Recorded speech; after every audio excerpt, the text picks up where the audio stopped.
Olá a todos, sejam mais uma vez bem-vindos ao estudo da lição da Escola Sabatina, este que é o último estudo deste trimestre sobre o livro de Atos. Mais uma vez temos connosco o Pastor Paulo Cordeiro, seja bem-vindo.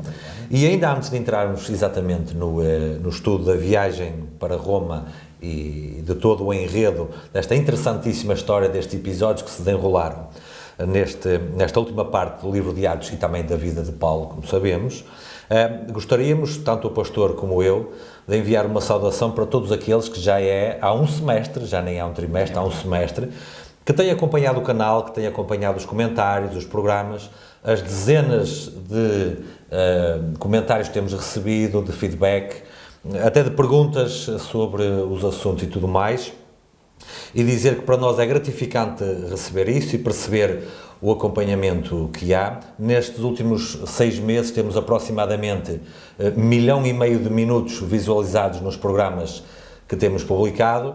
Então agradecemos a companhia de todos, agradecemos o feedback que tem sido dado, o incentivo, o encorajamento para nós continuarmos com isto. Talvez o pastor queira dar também uma palavra nesse sentido. Sim, apenas reforçar aquilo que acabaste de dizer, Filipe. Eu tenho-me sentido bastante entusiasmado com as mensagens. Tu disseste dezenas, eu não sei se não podemos dizer mesmo centenas. Centenas. E não estamos a exagerar. Não estamos de forma alguma a exagerar, porque têm sido realmente muitas mensagens que temos recebido pelo Facebook Messenger, pelo WhatsApp, e eu quero agradecer imenso, porque isso, pronto, nós não queremos a honra para nós, toda a honra e toda a glória devem ser dadas ao Senhor, mas é evidente que, se disséssemos o contrário, estaríamos a mentir, que nos dá satisfação sabermos que estes programas têm contribuído para o fortalecimento da fé, da esperança no Senhor, dos nossos irmãos que nos ouvem. Portanto, isso nos dá, obviamente, grande alegria e nós sentimos, obviamente, tocados, sensibilizados pelas vossas manifestações de carinho e, portanto, da minha parte eu quero agradecer muito sinceramente a todos vós que nos têm dado essas mensagens de entusiasmo, de carinho. Muito obrigado do fundo do coração a todos vós. As lições da Escola Sabatina foram criadas com o propósito de ensinar os membros sobre a Bíblia e fortalecer o enriquecimento espiritual. E esse é o único objetivo de estarmos aqui justamente a fazer estes comentários da lição. Muito bem, vamos falar sobre o assunto da última lição e eu sugeri que o pastor fizesse uma oração para começarmos. Nosso querido e amado Pai que estás nos céus, mais uma vez, Senhor, nós aqui estamos e temos a plena consciência, Senhor, de que sem Ti nada somos e por isso, Senhor, nós pedimos humildemente que mais uma vez, Senhor, o Teu Santo e Bom Espírito venha orientar as nossas mentes, que Tu possas colocar, Senhor, nas nossas mentes as ideias corretas, possas colocar na nossa boca as palavras certas, para que assim, Senhor, seja a Tua verdade apenas, a criar um impacto e um impacto positivo na mente e no coração de todos os nossos queridos irmãos e irmãs que nos possam ouvir. Abençoa-nos mais uma vez e tudo isto nós, Senhor, te pedimos e pela fé te agradecemos em nome do nosso Senhor Jesus. Amém. Pastor, as últimas lições que têm tratado essencialmente acerca da vida de Paulo, essencialmente a sua vida missionária, também falámos da sua conversão, claro está, não é? Elas têm tido alguns pontos, alguns episódios bastante dramáticos, em que Paulo tem a sua vida ameaçada, lançado na prisão, ao mesmo tempo continua a escrever às igrejas e a estabelecer novas por onde passa, e quando nós pensamos que ele poderia chegar ao fim da vida um bocadinho mais repousado, parece que o suspense aumenta ainda mais. E ele finalmente, e esse é o assunto desta semana, finalmente ele faz a viagem para Roma, a capital do mundo naquele tempo, com toda a certeza, capital do império que dominava as terras de Israel, da Palestina, e não só, mas terras de Israel foi onde começou o cristianismo que Paulo aqui representava, e muito bem, após a sua conversão, contra o conselho que alguns lhe tinham dado para não ir lá, mas a favor da promessa que o Senhor tinha feito de que ele testificaria em Roma e que era necessário lá ir. Então Paulo, já entregue há bastante tempo, há anos já entregue nas mãos do poder romano, do poder civil, da autoridade romana, finalmente então, como ninguém conseguia encontrar nada nele que justificasse prisão, muito menos a morte, e como ele tinha apelado para César, finalmente Paulo vai para Roma, e aí ele está nos últimos episódios do livro de Atos, conforme nós vimos, mas não apenas a sua estadia em Roma é significativa, como também a viagem até lá. O autor, muito significativamente, ele dá como título Viagem para Roma e não necessariamente o que se passou depois lá em Roma quando ele estava. É que isto foi uma grande peripécia, esta viagem para Roma. É verdade, pastor. Portanto, é o que eu dizia há pouco, se nós pensarmos que os episódios de Paulo já tinham sido peripécias suficientes, bom, o melhor ainda estava para o fim, melhor entre aspas, claro. Não é? Bom, pastor, podemos começar por dizer que Paulo, neste momento, e isto é algo muito importante, Paulo, neste momento, entregue na mão romana, ele já era uma pessoa respeitada por esses mesmos romanos, principalmente os oficiais que lidavam com ele. Ele não era um prisioneiro como os outros. Claro. Sabemos que nesta viagem houve muitos outros prisioneiros que os acompanharam. Também estavam debaixo da justiça romana. Com certeza. Mas Paulo, e vemos isso, ele já tinha um prestígio diferente em resultado daquilo que os próprios romanos tinham visto que era a vida dele. Mas há um pormenor, Filipe, que é o seguinte. Por exemplo, no início desta viagem para Roma, há aqui um facto interessante que vem mencionado, portanto, aqui no capítulo 27, diz assim, portanto, a partir do versículo 9 de Atos 27, diz assim: depois de muito tempo, tendo-se tornado a navegação perigosa e já passado o tempo do dia do jejum, este dia do jejum, portanto, pode ser ali à volta daquele período que corresponde ao nosso atual mês de outubro, do dia das expiações, admoestava-os Paulo, dizendo: senhores, vejo que a viagem vai ser trabalhosa, com dano e muito prejuízo, não só da carga e do navio, mas também da nossa vida. Ou seja, Paulo aqui fez uma previsão correta. Ele disse que temia que a viagem pudesse ser perigosa. Mas agora diz o versículo 11 o seguinte: mas o centurião, este centurião, portanto, era um termo que se usava para um oficial romano, oficial militar romano, que era normalmente centurião. Aliás, já falámos isso quando falámos do centurião que Pedro foi, portanto, à casa dele. Centurião vem da palavra 100, portanto, era um oficial militar romano que tinha a responsabilidade sobre 100 soldados. Bom, aqui não era propriamente, digamos, os soldados que ele tinha a responsabilidade, embora fossem alguns soldados também, mas era presos que iriam ser conduzidos para Roma, entre os quais Paulo também. E diz aqui, então, o versículo 11, que o centurião dava mais crédito ao piloto e ao mestre do navio do que ao que Paulo dizia. Apesar de que aquilo que tu disseste seja verdade, ou seja, Paulo já tinha aqui um prestígio como sendo um prisioneiro diferente de todos os outros a que eles estavam habituados, mesmo assim, quando o centurião ouviu Paulo dar estas recomendações, ele pensou: bom, tu podes perceber de muita coisa, mas de náutica, claro, tu não percebes. Não estamos a construir tendas, estamos a navegar no barco. Exatamente. E, portanto, obviamente, e claro, isto de certo modo é compreensível, que o centurião deu mais crédito, portanto, ao piloto e ao mestre do navio do que a Paulo. Mas, entretanto, a viagem vai decorrer, eles vão sofrer o naufrágio e, no final, o centurião já dá mais crédito a Paulo. Ou seja, aquele contacto que o centurião vai ter durante a viagem com Paulo foi suficiente para, certamente, isto é algo que nós temos que enfatizar, este homem, que era um pagão, ele, através do contacto com este servo de Deus, ele vai reconhecer que não estava na presença de um homem qualquer, estava na presença de um servo de Deus. E vamos chegar ao final da viagem, depois nós vamos comentar isso, e realmente o centurião aí já tem uma outra visão de Paulo e agora já lhe dá crédito em tudo o que Paulo recomenda. Pastor, isto é um pequeno indício, pequeno grande porventura, um pequeno indício daquele que é um dos aspectos que mais fortalece a Sagrada Escritura, que é a própria profecia. Ou seja, Deus, através de seus servos, consegue prever o futuro, consegue anunciar o futuro. E eles aqui não estavam confiantes no fabricante de tendas, que não percebia nada de navegação, mas quando mais à frente começaram a ver surgir os problemas que ele tinha anunciado, que não seria bom fazer isso. E sobretudo as previsões que Paulo fazia a cumprirem-se. Eles devem ter dito: bom, este homem tem alguma coisa aqui de especial.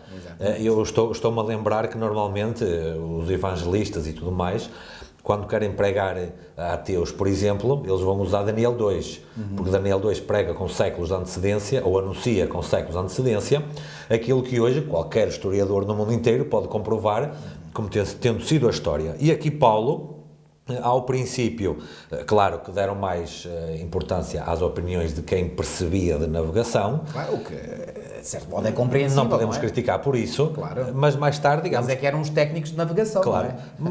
mais tarde eles começaram a abrir o olho, que disseram, mas como é que este sabia que não era bom ter ido para ali? Faz-me lembrar quando Cristo mandou atirar as redes para o outro lado do barco.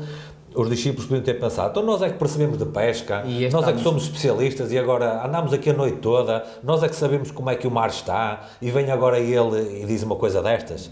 Bom, é sempre melhor fazer o que Deus diz, mesmo contra os especialistas humanos. Ora, aí está. Disseste agora aí uma grande verdade.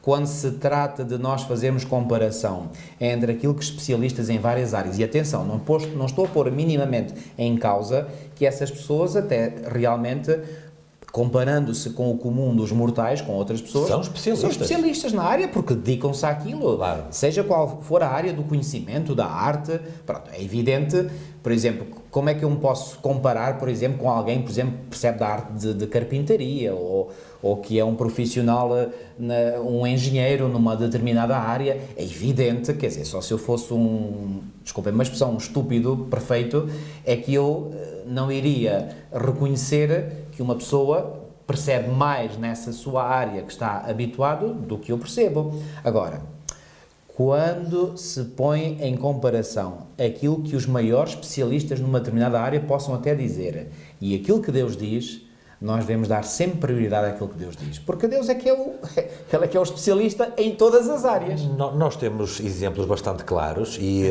Paulo e as pessoas deste tempo conheciam o Antigo Testamento. Várias vezes no Antigo Testamento, quando era para ir à guerra, o rei de Israel não consultava os líderes militares, consultava o profeta. Ora, nem mais. E o profeta não percebe de estratégia militar. Ora, nem mais. O profeta não sabe se deve levar arqueiros, se que é que deve Exatamente. levar. Mas porquê consultava o profeta e não consultava os estrategas militares? Ora bem, cá está. Precisamente para saber qual era a indicação de Deus. E se o profeta dizia, vai, segue, que terás sucesso, eles iam confiantes, e embora sendo a minoria, os menos armados, como sempre eram, porque obedeciam a Deus, tinham o sucesso. Também temos casos contrários, em que...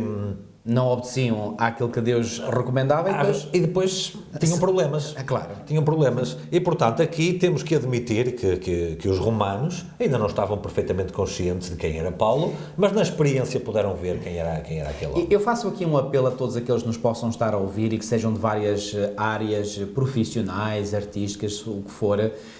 Reparem, ninguém põe minimamente em causa que vocês possam, comparativamente a outros seres humanos, ser, mais especializados nessa área, porque é algo com que lidais mais habitualmente, mas o meu apelo é este. Qualquer que seja a sua área profissional, qualquer que seja a sua sabedoria no mundo artístico, naquilo que for, irmão e irmã, ponha em primeiro lugar a Deus e a sua vontade. Ponha em primeiro lugar aquilo que Deus revela. E se você fizer isso, você tornar-se-á o melhor dos melhores profissionais na sua área respectiva. Vale sempre a pena nós sermos fiéis a Deus. Vale sempre a pena nós seguirmos aquilo que Deus nos dá. Estamos sempre em boas mãos, estamos sempre em terreno seguro quando nós seguimos as indicações de Deus. Isto aplica-se a qualquer pessoa, independentemente da sua área profissional. Temos sempre a ganhar quando nós seguimos as recomendações de Deus. Aqui, este centurião, claro, mais tarde eu tenho quase a certeza que ele reconheceu que tinha feito asneira, mas se ele tivesse, naquele momento, antes de iniciarem a viagem, dado ouvidos ao que Paulo tinha dito, não teriam passado pela situação aflitiva que passaram. Não teriam passado. Situação essa começa a ser descrita no versículo 14 do capítulo 27, que diz que não muito depois, ou seja, nem navegaram muito, e temos que ver o seguinte, pastor, não estamos a falar de uma viagem de horas. Estamos a falar de uma viagem que demorava dias e dias a ser efetuada. E há outro detalhe aqui, pastor. Paulo era um indivíduo que nós já conhecemos, que lutava pelo Evangelho e não lutava por mais nada. Ele não fazia uma luta armada contra governos nem nada. Ele fazia uma luta evangélica, missionária, a favor do reino dos céus. Mas neste barco iam homens prisioneiros que não seriam os homens mais pacíficos do mundo, com toda a certeza. Exatamente. E é curioso, porquê? Porque Cristo, quando veio cá, foi contado entre criminosos, foi contado entre bandidos. E o servo não é maior do que o mestre. Então Paulo, no fim da sua vida, é contado justamente também no meio de bandidos. Mas então, diz no versículo 15, que o navio foi arrebatado e, não podendo navegar contra o vento, dando de mão a tudo, ou seja, largando a carga, não é? Nos deixámos ir à toa, ou seja, rapidamente perceberam que estava ali uma situação bastante complicada. Muitos homens ali, oficiais romanos com toda a certeza, e Paulo também ali estava. Rapidamente a situação ficou fora de controle, pensaram em aportar numa ilha perto, mas tiveram medo de que o barco se despenhasse contra rochedos e tudo mais, então foram basicamente à toa no meio do mar Mediterrâneo, no meio do grande mar Mediterrâneo. Sabes que eu também não sou especialista em navegação, nunca fui e não pretendo ser, mas pela lógica compreende-se perfeitamente que se há um grande temporal com ventos fortíssimos, reparem como é que estes navios eram impulsionados, eram com velas. Portanto, velas, que são aqueles panos enormes, não é? Que, portanto, estão atados a mastros, também altos, e, portanto, o vento é que impulsionava através dessas velas o navio. Ora, a lógica nos leva a fazer compreender que se os ventos são fortíssimos, ao dar ventos fortíssimos nas velas, quer dizer, aquilo podia arrastar o navio com uma força incrível. E rasgar as velas e perdiam as velas para o resto da viagem. Exatamente. E por isso é que diz aqui no versículo 17, levantando usaram de todos os meios para cingir o navio e, temendo que dessem na sirte, arriaram os aparelhos e foram ao léu. O que é arriaram os aparelhos? Eles, portanto, baixaram as velas, seguramente, para o vento não dar com força no navio e deixaram-se levar. Portanto, era para onde o vento os levava, é para onde eles iam. Versículo 20 tem aqui uma situação que ainda dramatiza ainda mais, pastor. E não aparecendo, havia já muitos dias, nem sol nem estrelas, ou seja, não conseguiam ver o sol de dia, nem as estrelas de noite. Só há uma possibilidade, o céu estava tão coberto com nuvens tão densas, que... Totalmente nublado. Quer dizer, não apenas era mau, como não ficava melhor, não é? Exatamente. E depois diz, e caindo sobre nós uma não pequena tempestade, ou seja, abateu-se ainda pior. Aqui a minha versão diz mesmo, grande tempestade. Grande tempestade, fugiu-nos toda a esperança de nos salvarmos. Ou seja, chegaram ali a um ponto, isto aqui é bastante tipológico, pastor, porque chegaram a um ponto numa determinada viagem em que a situação era tão negra, e aqui era negra literal e simbólica, era tão negra que perderam toda a esperança de salvar. Isto descreve a condição humana aqui neste mundo isolado sem Deus, pastor. Nós estamos num mundo de trevas, em que a situação fica pior, a tempestade é cada vez pior, e quando olhamos à volta às circunstâncias, perdemos toda a esperança de nos salvarmos. Filipe, tu falaste aí isso em tipologia e eu quero começar aqui a introduzir na recapitulação desta lição precisamente aqui uma tipologia. O que é tipologia? Já aqui referimos no passado, é a possibilidade que nós temos de pegar em personagens, mas também em situações, em eventos que ocorreram no passado e tirarmos desses eventos lições para os nossos dias. E já há muito tempo, pela graça de Deus, e eu agradeço ao Senhor por me ter revelado isso, esta história da viagem marítima de Paulo e do seu naufrágio e do seu livramento, para mim encerra uma tipologia absolutamente fenomenal.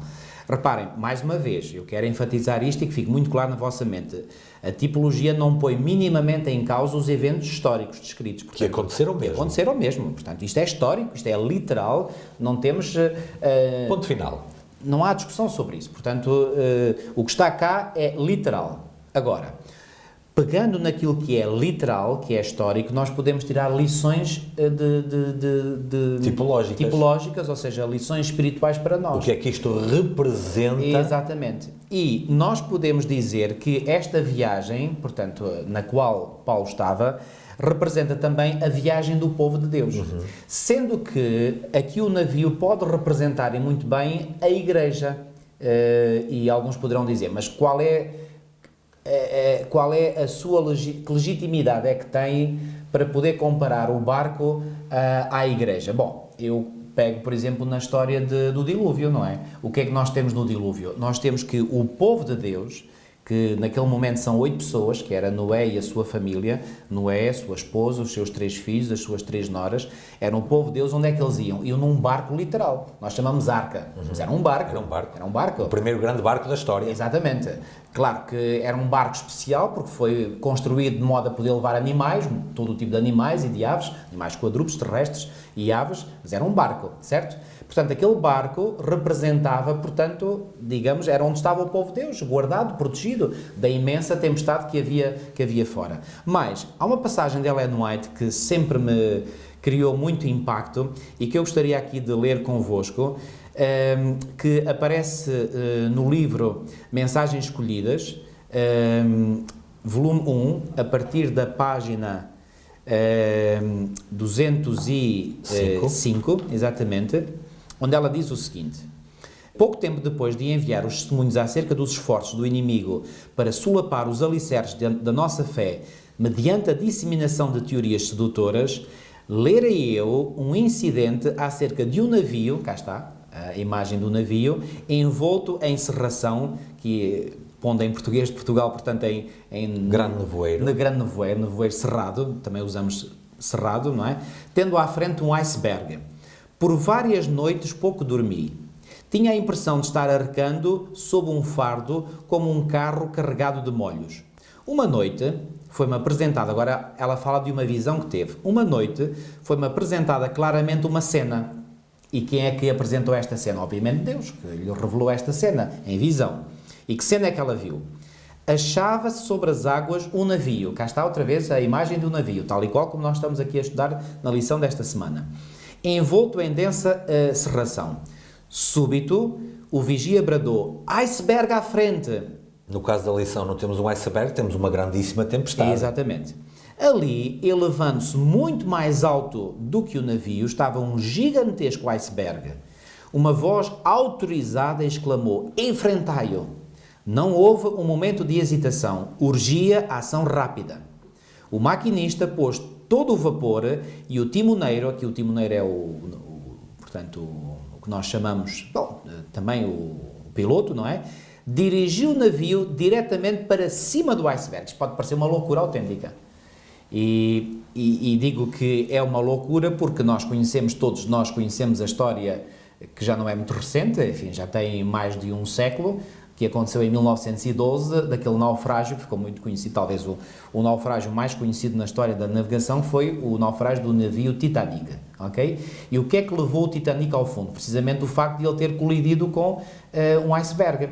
Não foi uma colisão, digamos, frontal, mas, portanto, o casco do navio na parte de baixo, porque a parte que se vê do iceberg, todos nós sabemos isso, é a menor parte do iceberg, porque a maior parte está, portanto, debaixo de água, não é? E foi nessa parte debaixo de água que às vezes se pode estender muito mais. Imaginem, um iceberg está aqui, a ponta do iceberg está aqui, mas por baixo pode ir, por exemplo, para aqui, e o navio vem aqui e pensa que o iceberg ainda está longe e já pode estar a bater na parte submersa.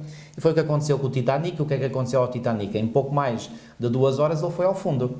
Ora, com esta história aqui, parece-nos que esta ideia de enfrentar o iceberg, de ir diretamente contra ele, é uma ideia completamente suicida. Bom, mas atenção, estamos a falar de uma visão, não estamos a falar de uma situação real, mas que lições é que Deus quis dar a Ellen White, e através dela a todos nós, sobre esta visão do navio. Vamos continuar a ler. Diz assim: o maquinista pôs todo o vapor e o timoneiro dirigiu o navio diretamente para cima do iceberg.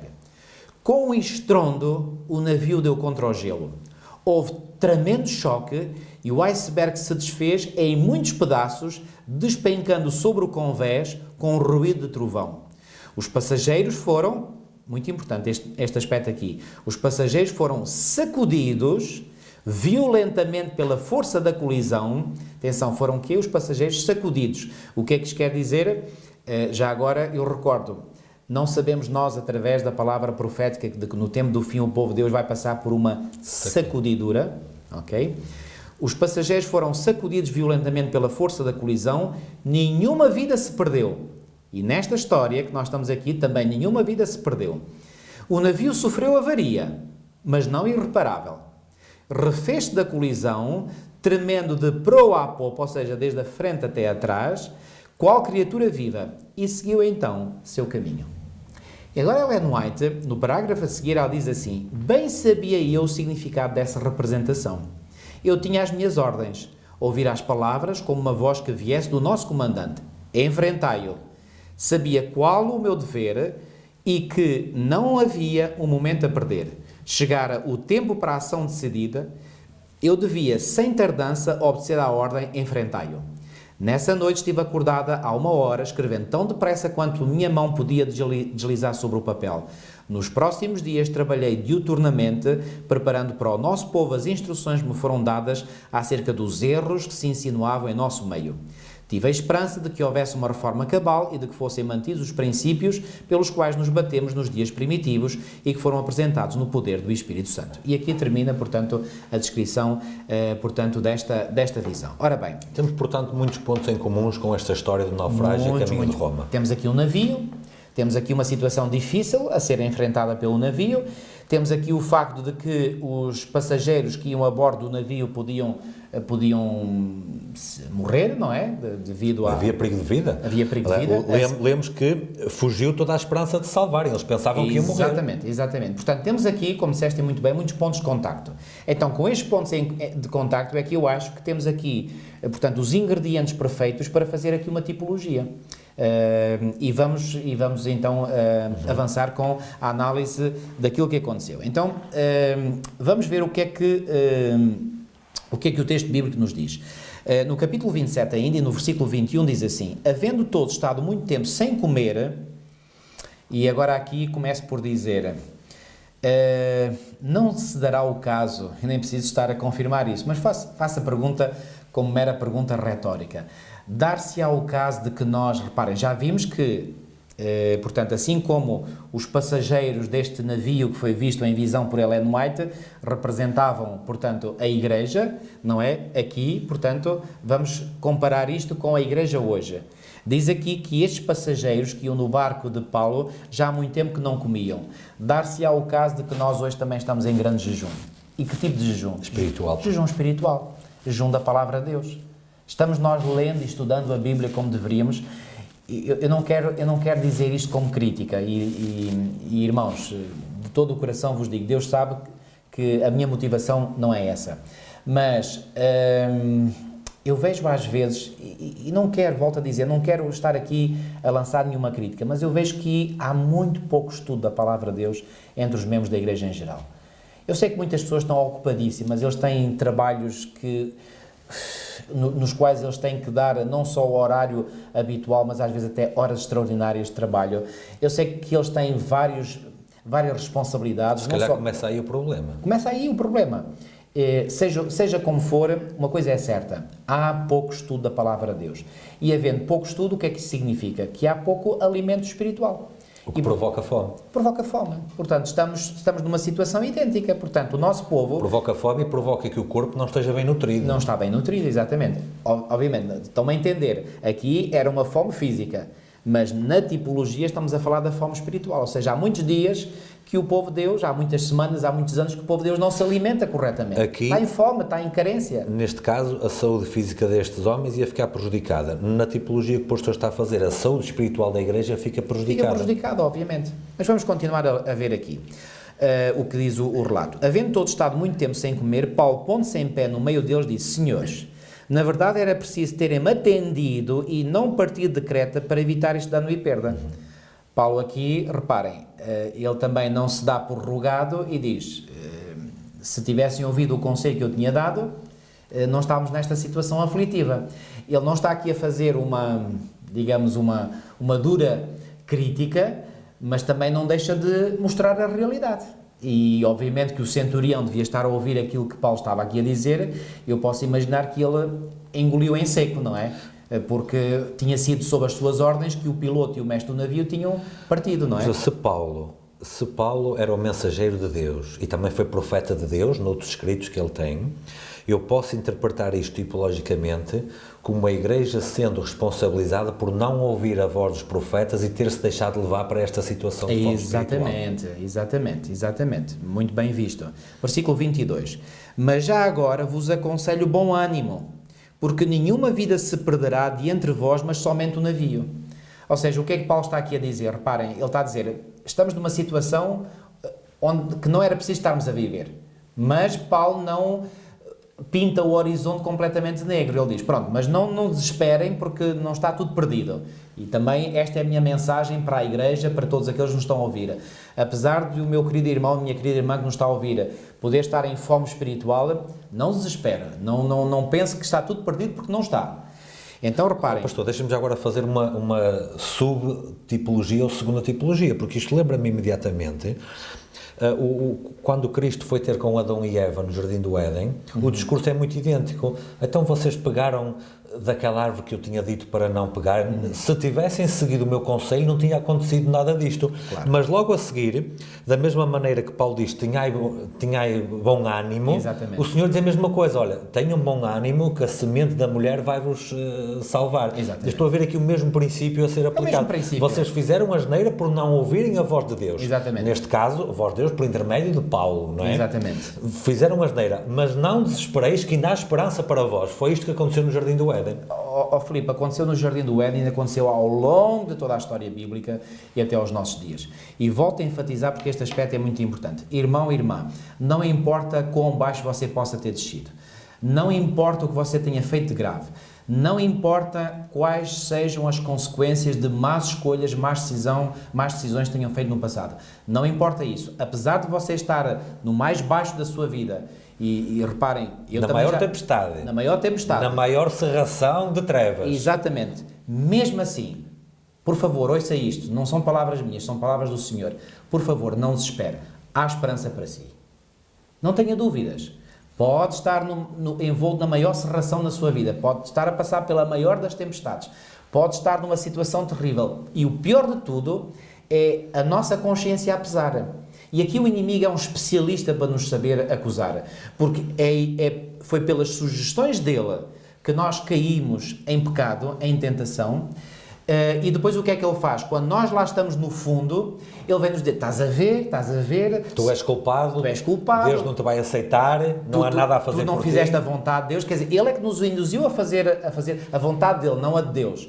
Mas, quando nós fazemos a vontade dele e caímos em pecado, ele vem não para nos ajudar, é para ainda pôr lá mais para baixo. Para nos dizer o contrário, já não há esperança para ti. Já não há esperança para ti. Eu gosto daquela imagem, que é uma imagem muito feia, mas é a realidade, de alguém que deita uma pessoa por terra e depois ainda vai com as botas e os espezinhar ainda por cima. Espezinhar ainda por cima. É exatamente essa a imagem de que o inimigo faz connosco.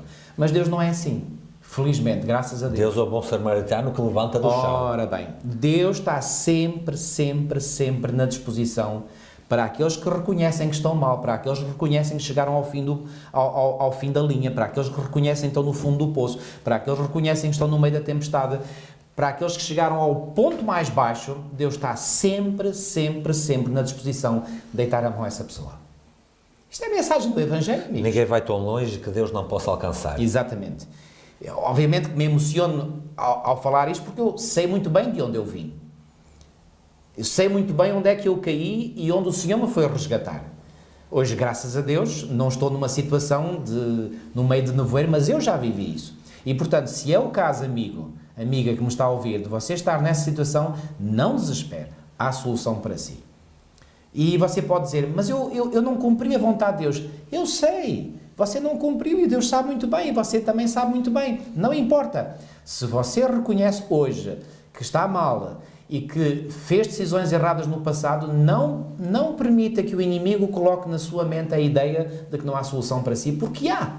Deus é o Deus dos impossíveis. Então tenha bom ânimo. Tenha bom ânimo, exatamente. Esta é a melhor lição. Para usar as palavras de Paulo aqui. Exatamente. E vamos ver o que é que Paulo vai dizer. Já agora, pastor, só para Sim. complementar o que estava a dizer, nós já sabemos o que aconteceu a seguir, não é? Sim. Mas estes que estavam lá não sabiam o que é que ia acontecer. Claro. O que é que eles podiam ter dito? Olha, estes não estavam da cabeça. Exatamente. Então estamos aqui quase a morrer e ele vem dizer que tenha bom ânimo. Mas é isso que a Bíblia diz. As Exatamente. aparências podem mostrar uma coisa, mas a Bíblia continua a dizer tenham bom ânimo. Exatamente. E aqui Paulo diz, no versículo 22, claramente, portanto, ele diz, claro, quando ele diz no final do versículo 21, na verdade era preciso terem-me atendido e não partir de Creta para evitar este dano e perda.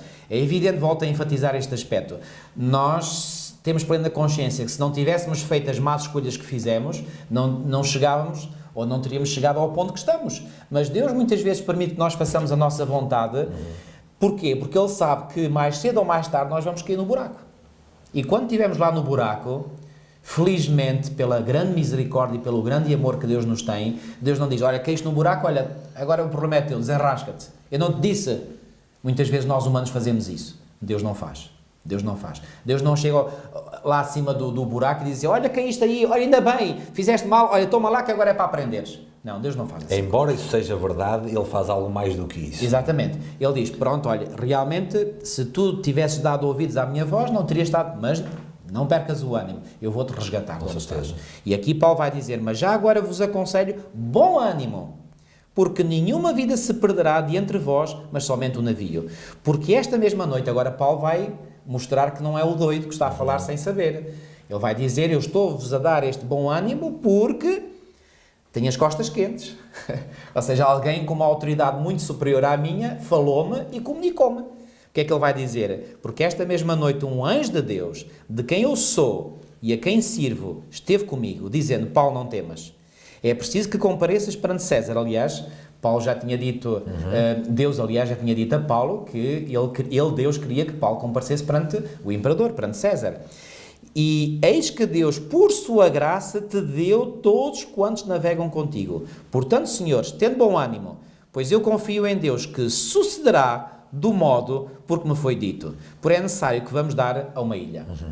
E eu agora aqui entendo que o tal centurião, que embora pudesse ter algum respeito por Paulo, porque reconhecia que ele não era um prisioneiro como os outros a que ele estava habituado, mas ele pensou, não, Paulo não percebe nada de navegação. Neste momento eu estou convencido que o centurião caiu em si e disse, não, este homem realmente é um homem especial. E a partir daqui, toda aquela tripulação e todos aqueles passageiros que iam no navio, certamente que eles agora olham, reparem, muitas vezes nós só damos atenção àqueles que nos desejam o bem quando nós estamos numa situação enrascada. E aqui estavam todos numa situação enrascada, aliás, o próprio Paulo também estava. Mas Paulo, falando em nome de Deus, dizendo, Deus me apareceu, é o Deus a quem eu sirvo, e Deus me diz que nenhum mal vai acontecer a nenhum, só o navio é que se vai perder, o navio que se lixa o navio, que ela saber do navio, isso não importa, as coisas materiais não importam, o que interessa é as pessoas, as vidas humanas. E Paulo assegura, ninguém se vai perder. Bom, eu creio que isto deve ter dado um ânimo extraordinário a toda aquela gente que ia no navio. E o que é que vai acontecer daqui para a frente? Pastor, enquanto diz isso, estava a ler e ocorreu na minha mente, Paulo, o discurso que Paulo tem para com os passageiros do navio não é mais nem menos do que o discurso que Deus teve para com ele. Isto é um missionário. O missionário recebe de Deus, interioriza a mensagem e depois passa para os outros. Não pode ser de outra maneira. Portanto, porque o anjo que lhe apareceu disse, não temas. E o pastor estava a falar há pouco, até para quem está a ouvir, a situação pode ser negra, pode ser terrível na vida. Esta situação não podia haver pior, iam morrer todos, não podia haver pior do que isto. Claro. Ainda assim, aparece um anjo que diz a Paulo, não temas, e Paulo não fica com a mensagem para ele. Paulo transmite aos outros essa mesma mensagem. Isto é o princípio da missão que Deus tem para a Igreja. O que é que nós devemos fazer? Nós devemos transmitir aos outros aquilo que Deus nos deu a nós. Aquilo que Deus já nos deu a nós.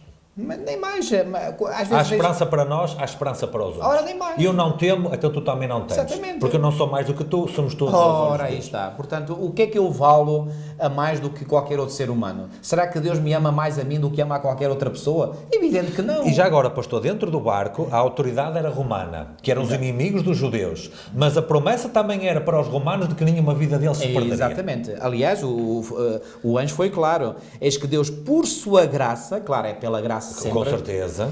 Te deu todos quantos navegam contigo. Incluindo os romanos que lá Incluindo os romanos. Ou seja, os que eram da outra religião. Exatamente. Ou seja, todos aqueles que estão em contacto connosco, quer partilhem da nossa fé ou não, se eles estão em contacto connosco e seguirem as nossas indicações, eles são beneficiados. E são abençoados. São abençoados. Não por nós, mas pelo Deus que nos abençoa a nós. Ora, nem mais. Exatamente. Sim. Vamos continuar. Sim. Agora dá-se um naufrágio.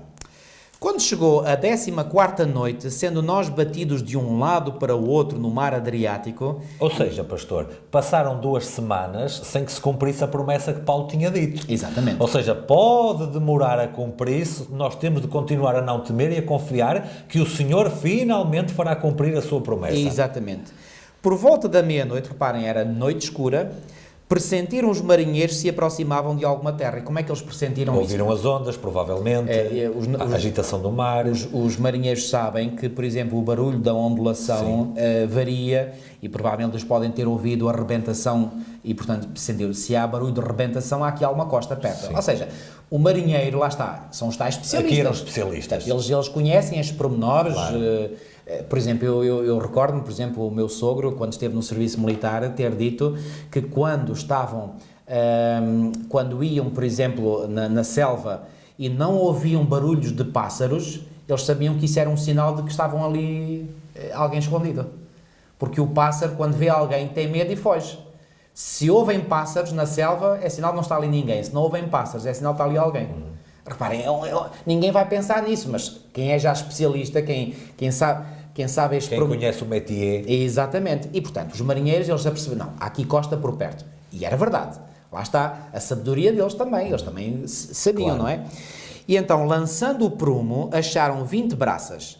Estas 20 braças, traduzido para as nossas medidas, dá 36 metros. Ou seja, 36 metros de profundidade. Já não é muito profundo, porque há sítios onde é muitíssimo mais fundo. Portanto, 36 metros é uma pouca profundidade. Passando um pouco mais adiante, tornando a lançar o prumo, acharam 15 braças, dá 27 metros. Então, eles fizeram contas. Então, sabe que era 36 metros, agora é 27. Estamos a aproximar-nos da costa. Estamos a aproximar-nos da costa. Conclusão lógica. Nem é preciso ser muito especialista para claro, perceber isso. Qualquer pessoa sabe isto. E receosos de que fôssemos atirados contra lugares rochosos, porque eles não conheciam, não tinham nenhum mapa cartográfico daquela zona, e reparem, há zonas que perto da costa há rochas, não é? E podiam partir o barco. Exatamente.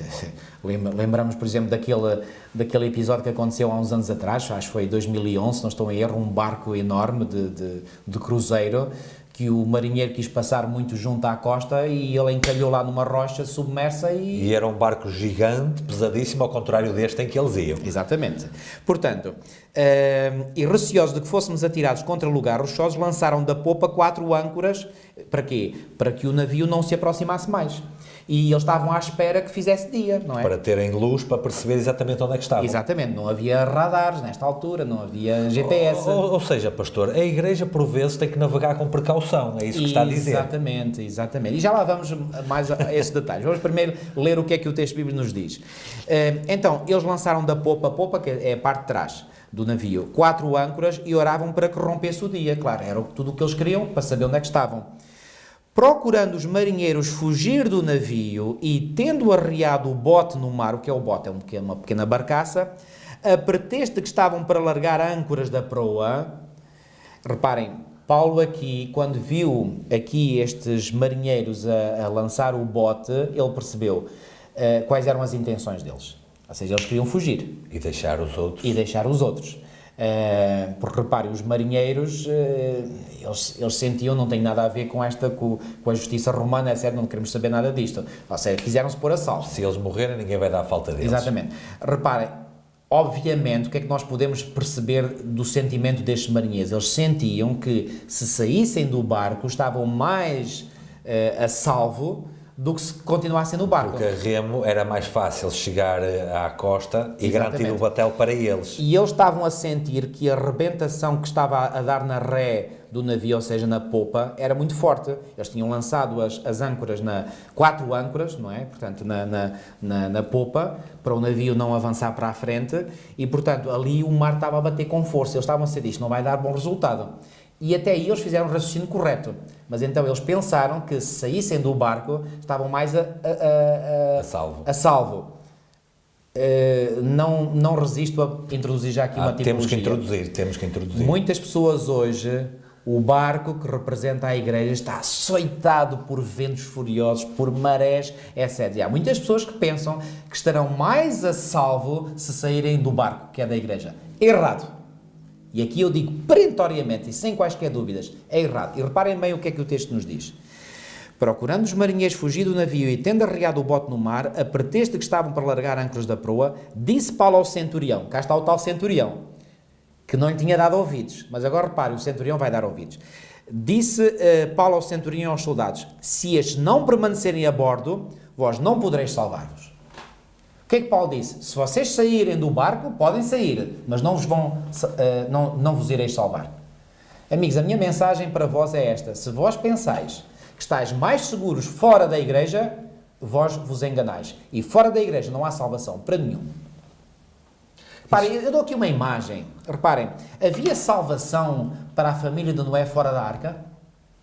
E reparem, dentro da arca as coisas não iam bem. Eu posso imaginar, com aqueles ventos, com aquelas chuvas e aquela arca baloiçava para um lado e para o outro, ou seja, estavam a ser sacudidos lá dentro. E eu posso imaginar aqueles animais, a Bíblia não nos fala, mas também, para quem tem um mínimo de lógica e de bom senso, sabe interpretar. Aqueles animais lá dentro deviam estar aterrorizados. Ela não é de confirma exatamente isso mesmo. Exatamente. Eles estavam aterrorizados, os animais, com os balanços da arca, com os barulhos da chuva, etc. Estavam aterrorizados. Como é que estaria a família de Noé lá dentro, a ouvir os gritos dos animais, a ouvir o barulho da chuva, com o cheiro dos animais, porque eles tiveram que fechar quase todas as portas e janelas. E reparem, os animais provavelmente até em terror estavam a lançar excrementos por tudo quanto era sítio, o cheiro deveria ir dentro da arca. Alguma vez terá passado pela mente de Noé e da sua família: não estamos aqui bem, temos de sair da arca? Bom, eles poderiam ter feito isso, mas saíam para onde? Para o meio da tempestade. Ficavam pior. Não sei se já alguma vez o prezado ouvinte fez, provavelmente sim. Bom, hoje a maior parte das pessoas já fez viagens de avião, já fiz muitas, e por acaso eu gosto muito de voar, mas há uma coisa que eu não gosto nada, é quando o avião passa por uma zona de turbulência. E quando ele começa a abanar completamente. Eu lembro uma vez ter feito uma viagem de Lisboa para Joanesburgo e eu ia à janela, era uma viagem noturna, a maior parte da viagem foi noturna, e houve um momento de tanta turbulência, eu olhei pela janela, ia perto da asa esquerda, e aquela asa abanava tanto que na altura eu temi que aquela asa se pudesse partir. Bom, mais tarde eu vi um vídeo dos fabricantes de aviões que mostram que uma asa de avião até pode dobrar 90 graus e não se parte. Já está preparada para isso. Mas na altura eu temi. Eu sou sincero, eu confesso, temi. O avião abanava, parecia um pássaro autêntico. Aquilo mete medo. Eu pergunto, numa situação dessas, você ousa sair do seu lugar e junto ao hospedeiro e dizer: senhora hospedeira, abre uma porta que eu quero sair do avião.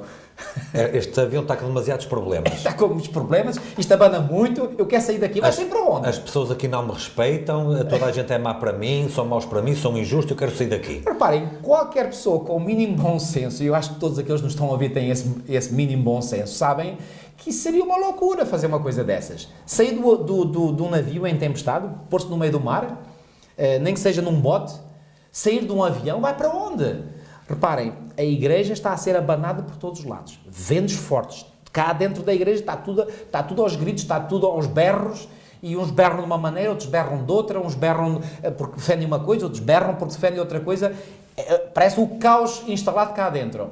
Mas uma coisa é certa: sair da igreja é caminhar para a perdição. Aí tenho que fazer um comentário e uma pergunta para fazermos um esclarecimento, pastor. O comentário é o seguinte: no reino animal, todo o predador sabe instintivamente que é mais fácil apanhar a presa se ela estiver afastada da manada. Exatamente. Se estiver dentro da manada é muito mais difícil, até os pequeninos é difícil para ele apanhar. Eu gosto muito de ver vídeos sobre a vida selvagem e existem muitos vídeos hoje no YouTube e, por exemplo, uma vez vi um vídeo muito interessante, era um ataque de leões a uma manada de búfalos e os búfalos puseram-se todos em círculo com os chifres virados para os leões. Vamos lá ver se algum leão atacou. Porque estavam em grupo. Ora, nem mais. Em grupo. E a Bíblia não nos diz que o diabo anda ao nosso em derredor como um leão bramando, procurando alguém para tragar. Se nós estivermos em grupo, reparem, se os búfalos até sentissem a força que eles têm, eles não tinham medo dos leões. Porque com aqueles chifres, e os leões não têm chifres, eles têm uma força brutal. Agora, quando eles ganham confiança neles próprios e se juntam todos, eles conseguem fazer face aos leões. E, portanto, a tipologia está certíssima. Portanto, nós hoje não podemos sair fora. Se saímos fora, estamos alvo fácil dos predadores. A minha pergunta agora vai no sentido de esclarecer alguém que, porventura, estará a fazer esta mesma pergunta. Estamos, então, nós a dizer que só salva quem pertence à igreja, pastor? Estamos nós a dizer que quem não pertencer à igreja não vai herdar o reino dos céus? Filipe, não é a igreja que salva. Isto é, reparem, isto é ponto assente. Não é a igreja que salva. Quem nos salva é Jesus Cristo. Não há volta a dar. No entanto, quem é que fundou a igreja? Quem é que criou a igreja? Não foi o próprio nosso Salvador? Não foi o Salvador que fundou a Igreja. A tal voz de comandante que Ellen White discerniu muito bem. Não foi aquele que é o nosso Salvador, aquele que nos ama, que fundou a Igreja. Eu pergunto, fundou a Igreja para quê? Então ele simplesmente nos podia salvar e cada um de nós vivia individualmente, um aqui, outro ali. Porquê que ele fundou a Igreja? Mais, porquê que ele disse que as portas do inferno não prevaleceriam contra a sua Igreja? Não, reparem. Quer dizer que a Igreja continuará até ao fim, então. Portanto, nós temos que ter isto em mente. Cristo é o nosso Salvador, sem qualquer dúvida, mas é esse Cristo que é o nosso Salvador que fundou a Igreja, e fundou a Igreja para a nossa proteção. E, portanto, ao estarmos dentro da Igreja, nós estamos sob a proteção do Senhor da Igreja. Se sairmos fora, vamos à nossa própria conta e risco. Até porque essa recomendação, até usando tipologia, Paulo está a dar esta recomendação aos que já estavam dentro do barco, àqueles que queriam saltar fora. Exatamente, aos que queriam saltar fora. Ellen White diz que quando conhecemos a verdade e saltamos fora, mais valia que nunca a tivéssemos conhecido, nunca a aceitado. E a Bíblia diz em Lucas 9,62, ai daquele que põe a mão no arado e olha para trás, não é digno do reino dos céus. Repare, pastor, nem precisa de largar o arado, basta olhar para trás que já não é digno. Exatamente. Agora, largar o arado ou saltar fora do barco, ainda pior se torna. Exatamente. Então eu volto a enfatizar estas palavras de Paulo ao centurião e aos soldados. Se estes não permanecerem a bordo, vós não podereis salvar-vos. Então os soldados cortaram os cabos do bote e o deixaram afastar-se. Ou seja, ninguém teve a coragem de saltar para os botes. Enquanto amanhecia, Paulo rogava a todos se alimentassem, dizendo, hoje é o 14º dia em que esperando estáis sem comer, nada tendo provado. 14 dias de jejum. Bom, não é brincadeira. Ou seja, estes passageiros do barco, os prisioneiros, a tripulação, estavam famintos. Quer dizer, são 14 dias de jejum. Estavam a fazer racionamento muito rígido, muito duro. E agora o que é que Paulo vai dizer? Não, é necessário vocês comerem, porque agora Paulo já está a prever o que é que vai vir a seguir. Já vamos ver. Eu vos rogo que comais alguma coisa, porque disto depende a vossa segurança. A nossa segurança depende de quê? De nós comermos. A nossa segurança espiritual depende de quê? De nos alimentarmos espiritualmente. De nos alimentarmos espiritualmente. Do pão da vida, que é a palavra de Deus e de Cristo. Pois nenhum de vós perderá nem mesmo um fio de cabelo. Olhem para esta certeza que Paulo dá. Pá, é que Paulo não está aqui a dizer... Poder-se-á dar o caso de vocês poderem salvar. Estas eram as ordens que ele tinha recebido da parte da visão. E quando nós sabemos aquilo que Deus nos diz, amigos, não devemos apresentar aquilo que Deus nos diz aos outros com a menor sombra de dúvidas. É assim, é assim. É isso que nos dá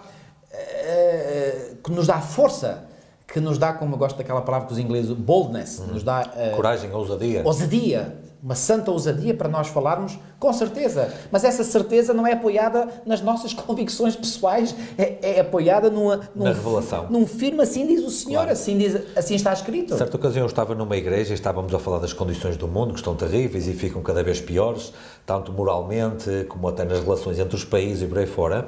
E houve um irmão, que até já falecido, que na sua enorme sinceridade, com toda a certeza, ele deixou escapar um desabafo. E o desabafo foi, olha irmão, eu não sei onde é que este mundo vai parar. E eu também, na minha sinceridade, disse, olha irmão, eu sei onde é que vai parar, o que é que quer saber que eu digo-lhe já. E porquê é que eu sei? Não porque não há nenhuma grande inteligência em mim, mas porque a revelação o diz. Claro. Da mesma maneira como a revelação tinha dito a Paulo o que é que ia acontecer a seguir. Exatamente. E embora as circunstâncias pareçam indicar exatamente o contrário, se Deus disse é porque vai ser. E nem mais. Exatamente como, exatamente quando, ou de que forma, ou por intermédio de quem, eu posso não saber. Exatamente. Agora, se Deus diz que vai ser, é porque vai ser. E quando Deus revela alguma coisa sobre o futuro, nunca revela todos os detalhes. Revela as grandes linhas. Que é para deixar espaço à fé também. Ora, nem mais.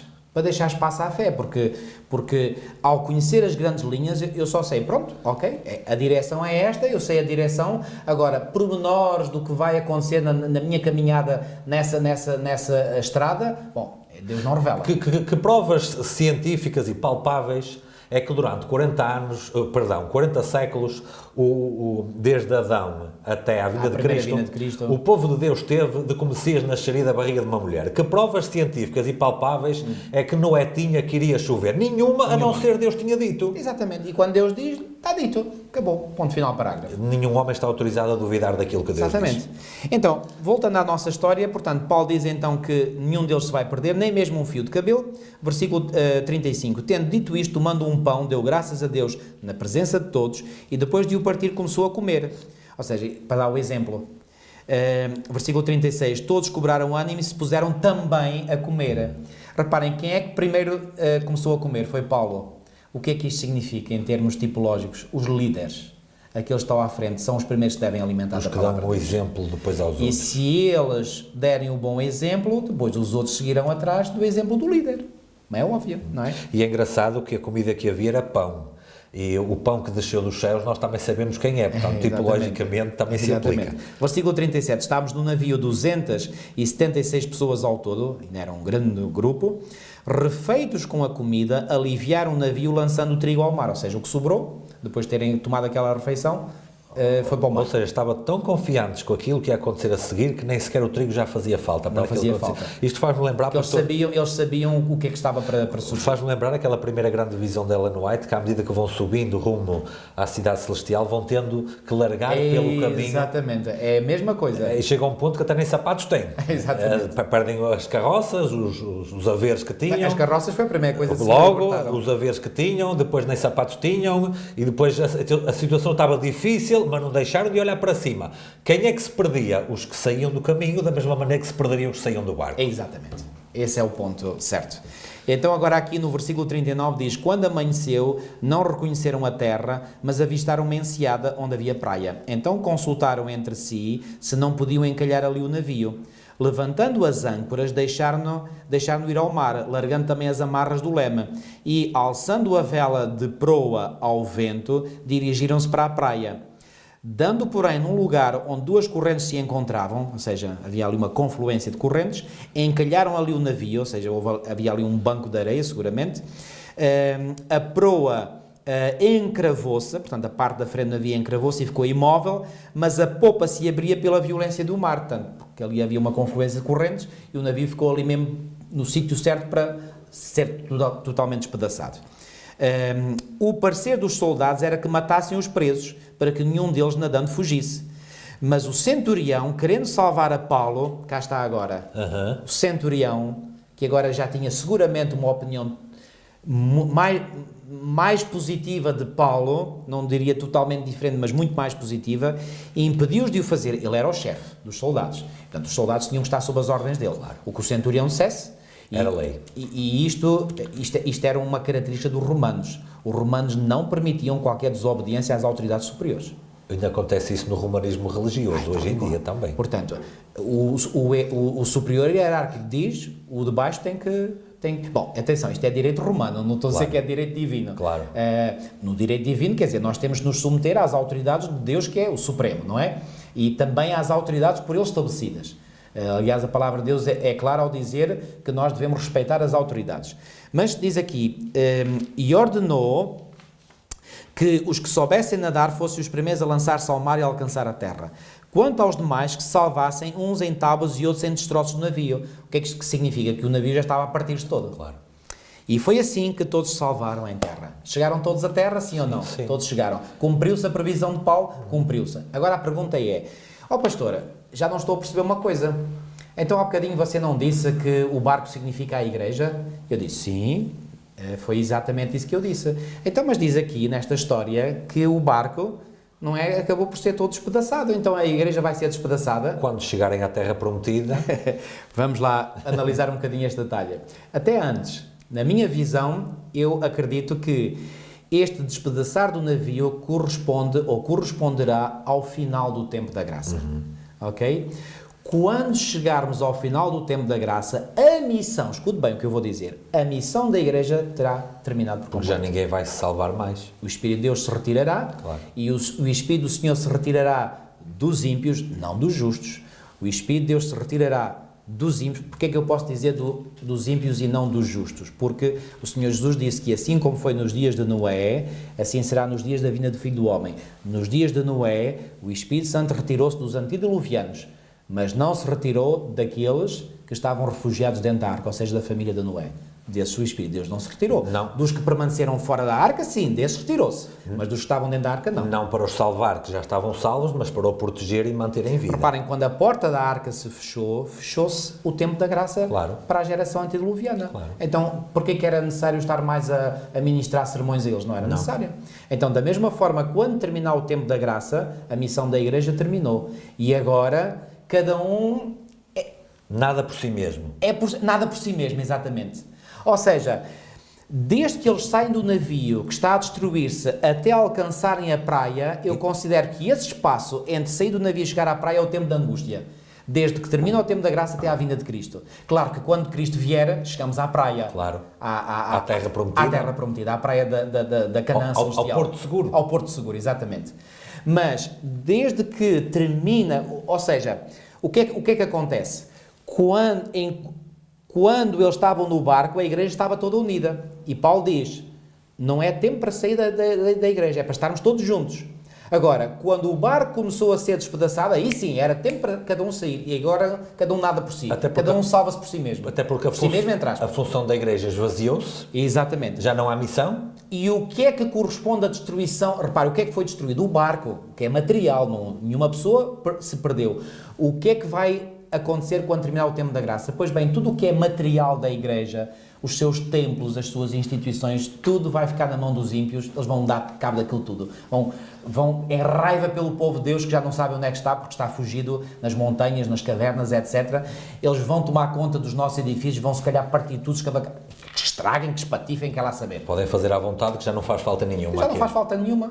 Portanto, e podemos deixar coisas para trás como estes deixaram? Claro que podemos deixar, não interessa as coisas materiais, nós sabemos que estamos na última fase, que é agora cada um por si vai ter que fugir para onde Deus indicar, individualmente, mas uma coisa é certa, todos aqueles que chegarem ao fim do tempo da graça vivos, hão de permanecer vivos até à segunda vinda de Cristo. Nenhum sequer deles se perderá. E aqui temos a tipologia perfeita. Bom, eu sei que havia mais assuntos da lição importantes, mas para mim este é o assunto crucial. Claro que Paulo depois ele vai chegar a Malta. E podemos terminar com estes dois aspectos de Malta e depois quando ele finalmente chega a Roma. Pronto. Porque até em Malta tem um episódio interessante e podemos apenas falar uns minutos Exatamente, disso, aquele da cobra. de quando ele é picado pela serpente e aqueles que estavam ali à volta até pensavam que ele era um deus. Um episódio que já é sucessivo na Sagrada Escritura, quando aparece alguém a fazer algum milagre ou alguma coisa, é imediatamente considerado um Deus. Paulo nunca aceitou esse tipo de catalogação, de adjetivação que lhe fizeram. E, apesar de tudo aquilo que lhe tinha acontecido... Não te esqueças, Filipe, que, reparem, fazem essa avaliação de Paulo quem? Os habitantes da ilha de Malta, que eram pagãos. Os supersticiosos. E como é que o pagão raciocina na sua mente? Debaixo de superstição, etc. E, portanto, quando eles viram, então, mas este homem salvou-se de um naufrágio e agora chega aqui e vai uma vibra, e repare, eles sabiam que aquela cobra era venenosa, portanto, ali a morte era certa. E quando viram que Paulo não morreu, começaram a dizer, uau, há aqui qualquer coisa que não bate certo, quer dizer, este homem já devia estar aqui a dar o badagaio, não é? Portanto, não foi o que aconteceu. E então começaram a pensar o contrário, acharam que ele era um Deus. O relato bíblico só quer enfatizar isto, não nos diz se houve ali conversões, mas não importa. Paulo deixou ali um excelente testemunho, inclusivamente... Curou as pessoas daquela ilha, aliás, curou o governador, digamos assim. Exatamente. Encontramos isso no versículo 8. Aconteceu achar-se enfermo de disenteria, ou seja, era uma diarreia forte, ardendo em febre o pai de Públio. Paulo foi visitá-lo e orando e impôs-lhe as mãos e o curou. À vista deste acontecimento, os demais enfermos da ilha vieram e foram curados, os quais nos distinguiram com muitas honrarias e, tendo nós de prosseguir viagem, nos puseram a bordo tudo o que era necessário. Foram agradecidos, pelo menos. Foram agradecidos. O que é que aconteceu ali na ilha de Malta? Não sabemos. O relato bíblico não nos diz. Mas que os habitantes da ilha de Malta, que é hoje uma nação que faz parte da União Europeia, que eles mostraram hospitalidade, que mostraram depois agradecimento por aquilo que Paulo fez, isso mostraram. Será que mais tarde o Espírito Santo impressionou alguns e alguns se converteram? Não sabemos. É até possível que sim, mas isto, o que é que nos mostra? Não devemos estar preocupados sempre, e o autor da lição diz isso muito bem, com batismos, com conversões imediatas, etc. Não, façamos o nosso trabalho em benefício dos outros e a seu tempo, se for da vontade de Deus e se as pessoas forem sensíveis, eles vão ser. Veja bem, pastor, eles deveriam chegar a Roma, mas ficaram sem o barco. Exatamente. E ali, devido a esta obra de caridade humanitária que Paulo fez, diz que lhes proveram as coisas necessárias, entre as quais um barco, que eles não foram a nadar para Roma, com toda a certeza. Portanto, deram-lhes mantimentos, deram-lhe um meio de transporte e eles puderam ir para lá. E então, finalmente, apenas os últimos minutos... Chegaram a Roma. Finalmente. A capital do Império. A capital do Império, o grande culminar do ministério deste grande missionário que foi por todo lado. Diz que no versículo 16 do capítulo 28, quando eles chegaram, o centurião entregou os presos ao capitão da guarda, ao capitão que estava lá em Roma, não era? Mas a Paulo se lhe permitiu morar por conta própria com o soldado que o guardava. Eu faço a pergunta, porquê? Porquê? Exatamente. Por que será? Porque é que Paulo era um prisioneiro diferente dos outros todos, afinal? Sem qualquer dúvida, este centurião deu um relatório extremamente positivo de Paulo. Pudera, depois de tudo aquilo que aconteceu no mar. Claro! E reparem, os romanos... Reparem, eram pagãos, mas eles tinham sensibilidade. Tinham alguma sensibilidade. É isto que eu... E permitiam julgamentos justos também. Exatamente. Como já vimos. Reparem, usando mais uma tipologia, quando nós lemos o livro de Atos dos Apóstolos, estamos a chegar ao fim, o grande pano de fundo no qual todos estes acontecimentos se desenrolam é o Império Romano. Portanto, é o Império Romano que domina, portanto, o mundo civilizado de então, e, portanto, tudo aquilo que aconteceu na história da Igreja primitiva tem como pano de fundo o Império Romano. Portanto, o Império Romano era o grande poder que dominava. O que é que vai acontecer exatamente no tempo do fim? Pois bem, todos os acontecimentos que passarão com a Igreja remanescente no tempo do fim terão como pano de fundo o quê, mais uma vez? Outra vez, Roma. Porque Roma cada vez vai dominar mais o mundo inteiro e, amigos, não tenham dúvidas, a profecia vai se cumprir. Roma, neste caso Roma papal, antes era Roma imperial, Roma pagã, dominava o mundo e então. Roma religiosa. Agora é Roma papal, não tenham dúvidas e nem tentem lutar contra isso, porque isso é profético. Roma papal vai dominar o mundo inteiro. Ponto final, parágrafo. Agora, vou-vos dizer... Quando eu leio certas histórias aqui no Antigo Testamento, eu vejo que muitas vezes os romanos eram mais misericordiosos para com Paulo e para com os apóstolos do que os próprios da Igreja. E os próprios da Igreja perseguiam mais a Paulo e os romanos eram que os protegia mais vezes até. Exatamente. Também tivemos de tirar lições espirituais daí. E qual é a lição, Filipe? Queres avançar? A lição espiritual é que, tal e qual como diz Ellen White, temos muito mais a temer de dentro do que de fora. Ora, nem mais. E os obstáculos ao progresso do Evangelho e da obra encontram-se mais de dentro do que de fora. Ora bem. Dar-se-á o caso de que os romanos de hoje até possam ser favoráveis e misericordiosos para connosco? Dar-se-á o caso. Eu acredito que sim. Dar-se-á o caso. Nós temos uma pregação, pastor, a pregação escatológica adventista pode ser considerada por muitos como ofensiva para a Igreja Romana. E eu nunca ouvi um católico a fazer essa alegação, mas já ouvi muitos adventistas a fazer essa alegação. Exatamente. Nunca ouvi, eu nunca fui criticado por um católico por fazer uma pregação sobre o Apocalipse 13, Daniel 7 e por aí fora, mas já fui criticado por adventistas do sétimo dia. E eu estou a falar à minha pequena e miserável escala, apenas e só.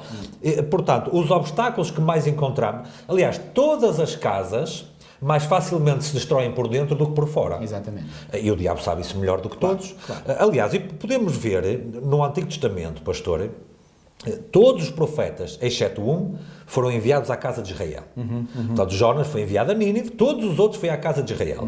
Jonas foi bem recebido em Nínive, que era um povo pagão, que até o rei se vestiu de saco e se humilhou e se converteu e toda a cidade aceitou a mensagem.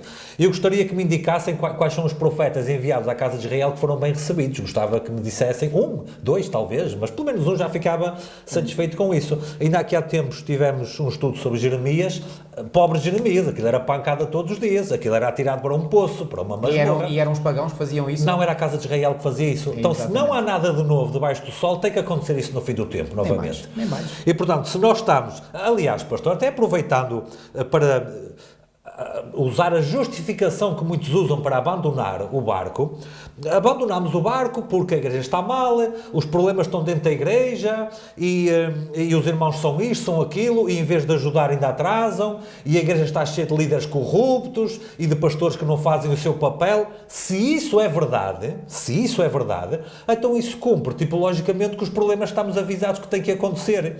Porque se aconteceu lá atrás, eu estou a dizer, se isso é verdade, porque na minha leitura, se isso é verdade, é na pequena escala, porque ninguém aqui não estou aqui a dizer que somos todos santos e que ninguém aqui está imputável, seja lá com o que for. Mas se isso é verdade, então isso cumpre com a tipologia de que temos mais a temer de dentro do que de fora, e foi isso que aconteceu na Igreja do Antigo Testamento, na Igreja do Novo Testamento, tem que acontecer na Igreja do Fim. Exatamente. E Filipe, eu vou, temos de terminar, eu vou dizer mais uma coisa. Paulo, em todos estes relacionamentos que ele teve com as autoridades romanas, Paulo sempre, bom, é verdade que finalmente foi o imperador romano que o mandou condenar à morte. Sim. Também sabemos isso. Mas, enquanto ele não chegou a esse ponto, Paulo teve bons relacionamentos com as autoridades romanas. Ele foi muitas vezes, volto a dizer, mais bem tratado pelos romanos do que pelos próprios judeus.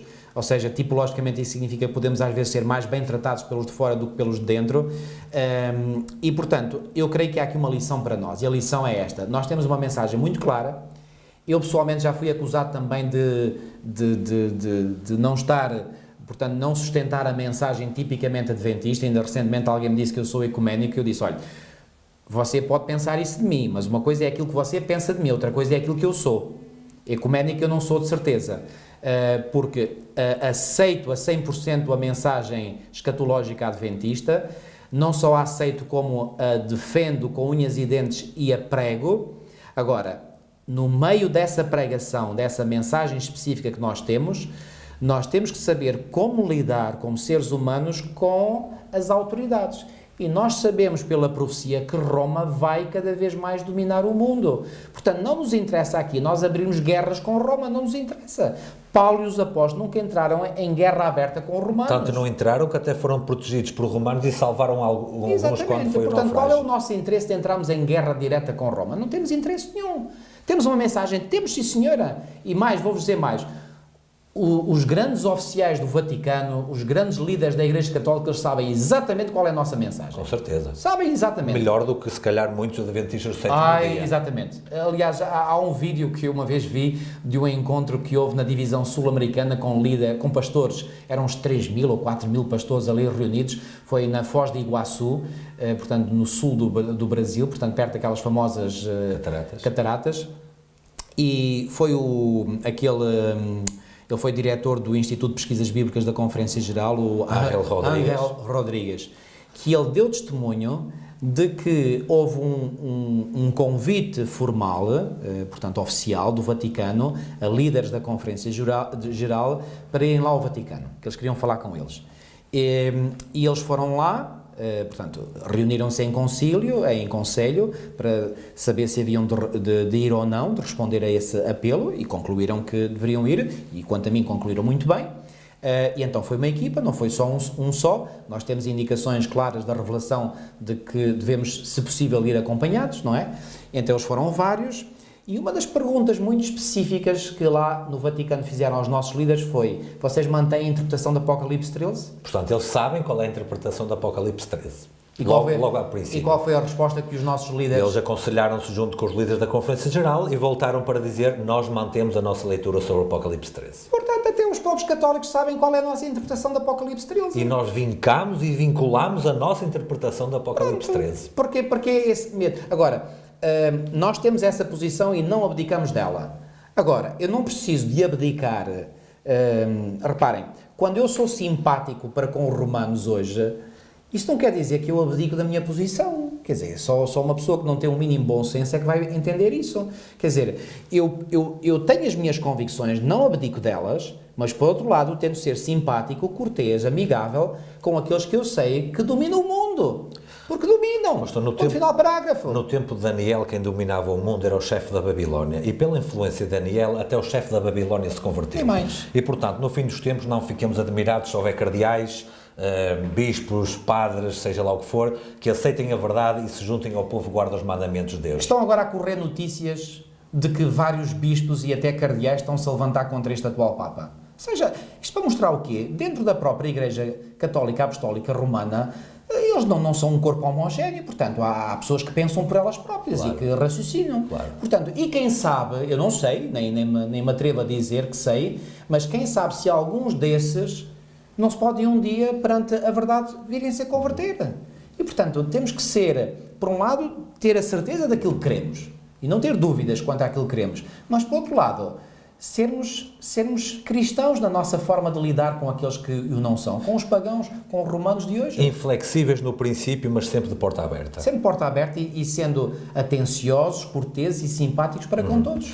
Pastor, para terminar, não apenas a lição de hoje, mas também este trimestre, este estudo fenomenal sobre o livro de Atos, eu tenho que ler o último versículo, porque normalmente nós ficamos na mente com aquilo que fica para o fim, não é? Sim. E aquilo que fica para o fim não é um elogio a Paulo, não é um elogio aos grandes líderes da igreja. O que fica para o fim é versículo 31, capítulo 28. Podes ler o 30 também. O 30 também. E Paulo ficou 2 anos inteiros na sua própria habitação que alugara e recebia todos quantos vinham vê-lo. Ou seja, não fazia acessão de pessoas. Não fazia. Pregava toda a gente que iam lá ter... Não esqueçamos que ele estava preso, Em não é? prisão domiciliária. Mas recebia as pessoas que iam lá vê-lo. Claro. E o que é que ele fazia? Certamente que ele punha-se a lamentar a grande injustiça da prisão que ele tinha. Certamente que ele punha-se a lamentar que foi um grande missionário, mas só o atacavam por todos os lados. O que é que ele fazia? Versículo 31. Exato. Pregando o reino de Deus e ensinando com toda a liberdade essas coisas pertencentes ao Senhor Jesus sem impedimento algum. Eu tenho que ler a minha versão para dizer aqui um termo muito forte. Pregando o reino de Deus e com toda a intrepidez, sem impedimento algum, ensinava as coisas referentes ao Senhor Jesus Cristo. Repare, os romanos não lhe causaram impedimento algum para ele pregar a palavra de Deus. Na capital dos romanos. Na capital, lá, às barbas deles. Podiam mandá-lo matar de um momento para o outro, se quisessem. Reparem, eu acredito, os romanos hoje também estão-nos a dar... Não nos estão a pôr impedimento algum. Quem nos está a pôr impedimento são os de dentro. Os de dentro. Não são os romanos. O pastor disse há pouco que, naquele tempo, o Império Romano dominava o mundo conhecido. Dominava, então... isso é histórico. Mas veja, pastor, factual. Onde é que estavam as igrejas que eram estabelecidas? No Império Romano. Claro. Então hoje, porquê é que não pode acontecer a mesma coisa? Claro. Só se nós não quisermos. Claro. E qual é a função principal, central, que resume todas as outras que nós temos? É este o versículo que nós lemos aqui. Com coragem, com ousadia, com intrepidez, com todo o ânimo que seja necessário, pregar a mensagem. E é isso que faz a diferença toda. Exatamente. Porque se não pregarmos a mensagem, como é que os romanos vão saber? Exatamente. Como é que os gentios vão saber? Como é que os pagãos vão saber? É preciso um povo que faça essa pregação. E mais, no aspecto dos relacionamentos humanos, ainda há 2 dias atrás eu estava a falar com um irmão de uma das igrejas, à minha responsabilidade, e esse irmão já me tinha dito e agora confirmou-me, ele é muito amigo do padre da freguesia onde ele vive. E ele tem vários encontros com o padre. Eu disse, olha irmão, isso é muito positivo. É muito positivo. Até lhe pedi o favor de ele contactar o padre, perguntar se o padre aceitaria uma visita que eu gostaria de fazer ao padre. E ele disse-me que em conversas pessoais o Papa às vezes até lhe agradece de coisas que ele diz e de conselhos que lhe dá. Reparem... Isso não é nada menos do que na prática este versículo que nós acabámos de ler aqui. Exatamente. Portanto, nós temos que ter esta sensibilidade para, por um lado, não cedermos naquilo que nós sabemos que é a verdade de origem divina, portanto, e tudo o que é de origem divina não podemos pôr em causa, e por outro lado ter misericórdia, ter tato, ter sensibilidade para ir ao encontro de todos, inclusivamente dos romanos. Inclusivamente dos romanos. Acho que é um bom encerramento, um bom epílogo para o estudo deste trimestre. Depois tu quer terminar com a oração, faz favor. Querido e amado Pai que estás nos céus, obrigado, Senhor, por este fantástico livro que nós estudamos, o livro de Atos dos Apóstolos, o livro que conta a história da Igreja primitiva. E obrigado, Senhor, porque através de todas as histórias, de todos os eventos, de todas as peripécias que tiveram lugar na história desta tua Igreja primitiva, nós encontramos lições preciosíssimas para os nossos dias. Senhor, muito obrigado porque tu, Senhor, dispões as coisas de tal maneira que no tempo do fim, a tua Igreja remanescente final será uma Igreja que em tudo se assemelhará à Igreja primitiva. E o contexto no qual a tua Igreja agirá no tempo do fim será também um contexto em tudo semelhante ao contexto da Igreja primitiva. No tempo da Igreja primitiva, o Império Romano dominava todo o mundo civilizado de então. Pois bem, no tempo do fim nós sabemos que Roma novamente irá dominar, não agora o mundo civilizado, mas todo o mundo mesmo. Ó Senhor, ajuda-nos a ter a sabedoria, o tato, a delicadeza que só Tu nos podes dar para, por um lado, não pôr minimamente em causa aquilo que vem de Ti, porque é a Tua revelação. Mas, por outro lado, Senhor, a termos a delicadeza para lidarmos com todos, e em particular com os romanos, com aqueles que nos dominam, que dominam o mundo inteiro. Não podemos ceder a tudo o que eles pedem, mas em muitas coisas nós devemos ser pessoas que mostram que somos cidadãos obedientes, cidadãos que queremos honrar as autoridades civis, como nos é pedido na Tua Palavra. Ó Senhor, dá-nos esta sabedoria, este discernimento, para nós sabermos viver este equilíbrio perfeito. Tudo isto nós te pedimos e pela fé te agradecemos em nome do Senhor Jesus. Amém. Nós voltamos já na próxima semana com a primeira lição do quarto trimestre de 2018. Até mais.